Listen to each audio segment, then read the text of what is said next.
Hey, this is Matt once again. Welcome back to another video. This is another paid request. This time for Phil. Thank you so much for that. And for those interested in requesting any type of videos, topics, reactions, commentaries, what have you, feel free to send it either directly to my PayPal or join my Patreon. Both links are down below in the info box. And this is for the 1989 film Glory. Now, right off the bat, Glory to me is easily one of the best Civil War films out there. In fact, I guess if I had to pick, it might be my favorite Civil War film, because I can't think of others I would put above it. Maybe people out there can think of some, but I think it just, with the way Ed Zwick did with showcasing the costumes and really making it look and feel like it was back in the day, because of the story involved with, in this case, the 54th Massachusetts Infantry. The 54th Massachusetts Infantry. I don't know why I can't talk. It's a very emotional movie. It has a great cast. You know, Matthew Broderick showed that he could do a bit more than Ferris Bueller. Denzel Washington, who was nominated for an Oscar, or I'm trying to think, did he win? I know he's nominated. Might have been just nominated. Yeah, he might have been just, I can't remember. I know he was nominated for an Oscar. I can't remember if he won it or not, though. Can't remember. And Morgan Freeman, Cary Elwes, among others. Great cast. You have a beautiful score by James Horner, and I miss James Horner. I mean, he did one of my favorite scores, which is Aliens from 1986. This is easily one of his best. What the boys' choir gave it such a ethereal feel to the proceedings that really showcased the emotion of the story.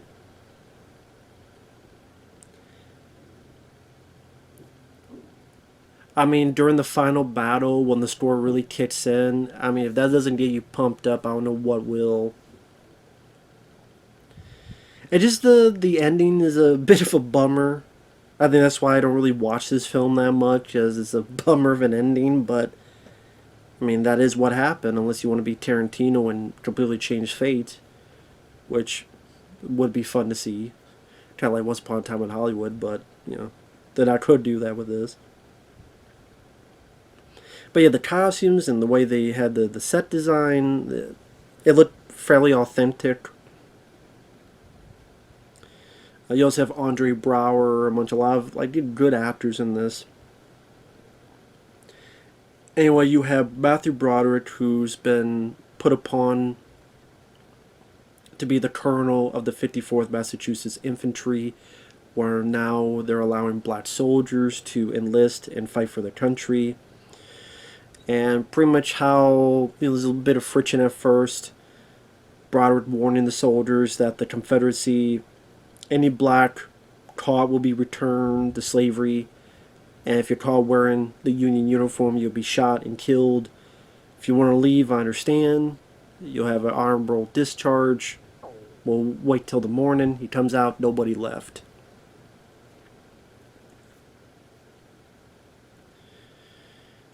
And then it's the training of the troops. Matthew Broderick's character has a bit of a PTSD because he was with a troop earlier in the film where sadly most of the men got massacred, but he was alive, and you tell that has affected him, and really grew to like Matthew Broderick's character because his character wanted to do good with his men, wanted them to be respected and survive. So even at times where he seems harsh, there's an understandable quality to it. Like when the men are enjoying firing a gun, and then Matthew Broderick comes in and says, "Oh yeah?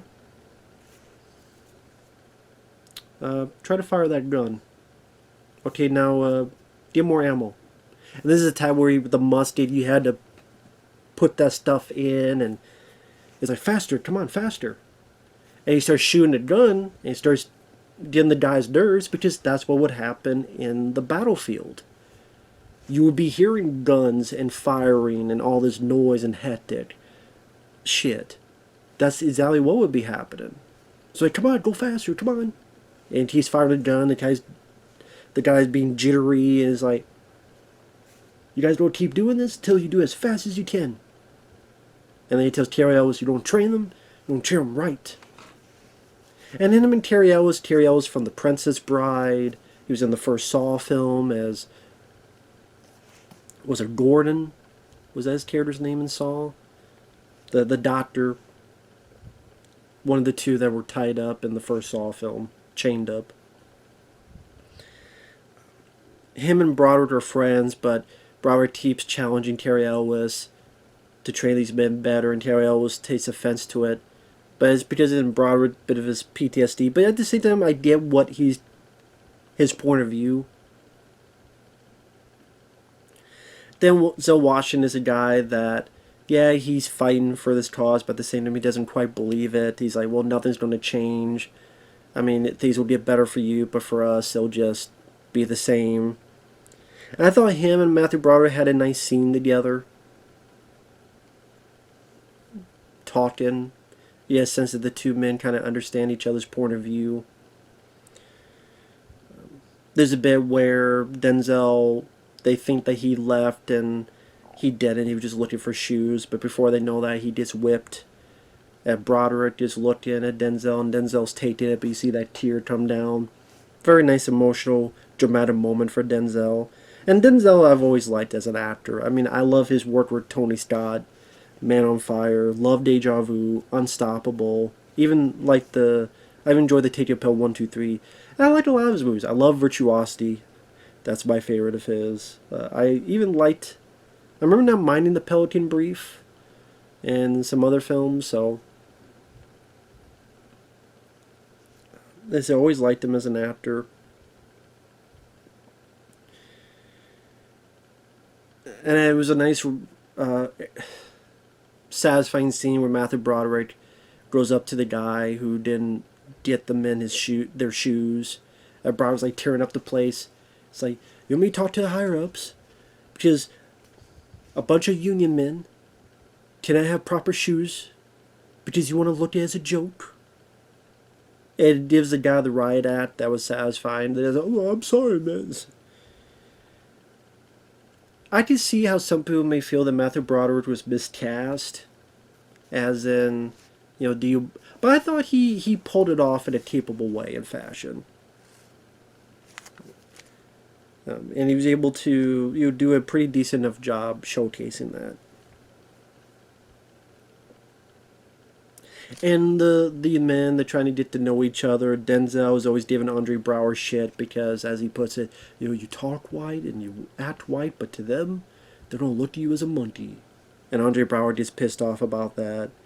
Morgan Freeman, kind of the father figure, he becomes the sergeant major of the group.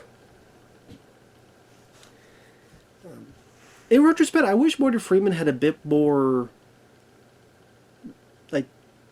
in-depth conversations. I mean, he does a great job, but I guess I was hoping it would have been nice to see a bit more from Morgan Freeman. I don't know if it's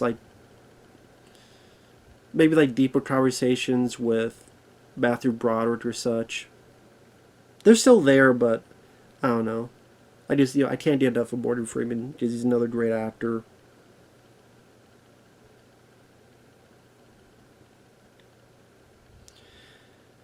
He does have a great moment where he's talking about, these white boys, they've been dying years for us. Well, and we kept asking, when's it going to be our time? When now is our time? So he does have a great moment where he gets the men hyped up. And they're doing these jobs that, they're doing it, but they don't want to. Like, they're told to burn down this town, and Matthew Broderick doesn't want to. But then there's the guy's like, well, if you don't, then you don't be up shit creek, and I'm going to have your men. And Broderick sees how this guy treats his men piss poorly, and he doesn't want his men to go through with that, so Sally has to agree to this. Because I like the bit between Denzel and Broderick, I wish we could have seen maybe a couple more conversations between the two. They haven't just been greedy on it. And then they finally get into the big battle at the end, which is on this beach. I think it says Charleston.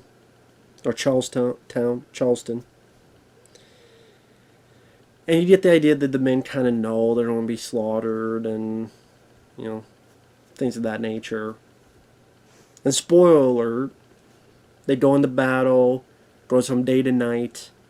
Matthew Broderick goes up, he gets shot and killed. Then Denzel, who said he wasn't going to get the flag, but he does, and then he gets shot and killed. Then all the men rise up, and the score is fantastic. And the way he shot again, the costumes, and the way the battle's done with the muskets, and before the days where you didn't have stupid fucking filters and CGI and shit to ruin the whole scenery. And the music just really riles it up. And it's like you're getting gun ho as they're taking it over, and then they get to the end, and then there's a bunch of Confederates with cannons, and it's just like a stab in the gut. And again, that's one of the things where I get why Glory. I mean, it's called Glory. It's a show that they're capable of, and sadly, you know, that stuff did happen a lot in the war, where good men died, but their memory lives on, and hopefully inspire people. There's even texts that inspired people like Lincoln or the Congress to let more black people go into the infantry, and that Lincoln had said they helped us win the war.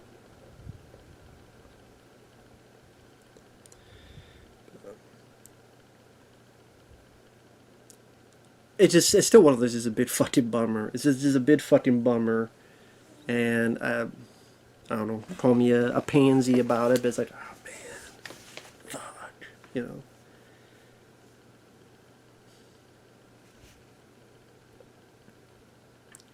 Everybody dies.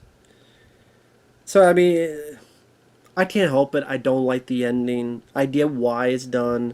I'm not going to knock the movie because it's done for understandable cause.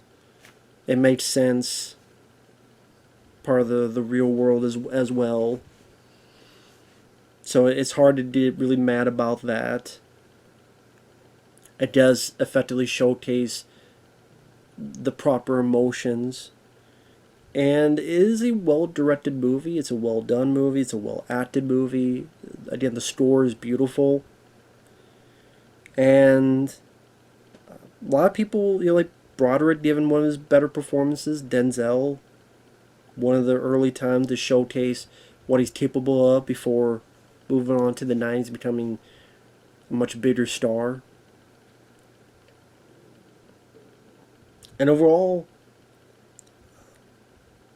like I said,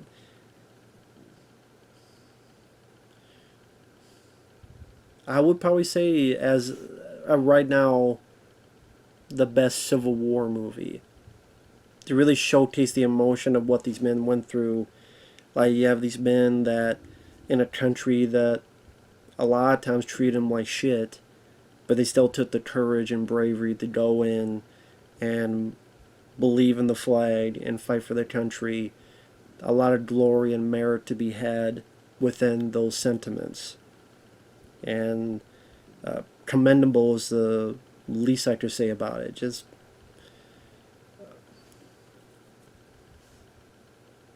it's a movie that makes you feel something, which a lot of movies today don't.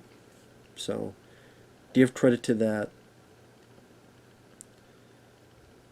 Yes, as a as much of a cynical guy I am, do I love upbeat movies? Sure. Well, I liked it. Hell, I would have loved it if they all made it and kicked ass, took names, but it's just how it wasn't the case to be. But yeah, I would like to. It would have been nice to maybe have a few more conversations between Denzel and Broderick, maybe in between Morgan Freeman and Broderick, like a few more. But overall, this is a pretty damn solid film. So, with that said, thanks for watching. Take care, and we will see you later. Bye-bye.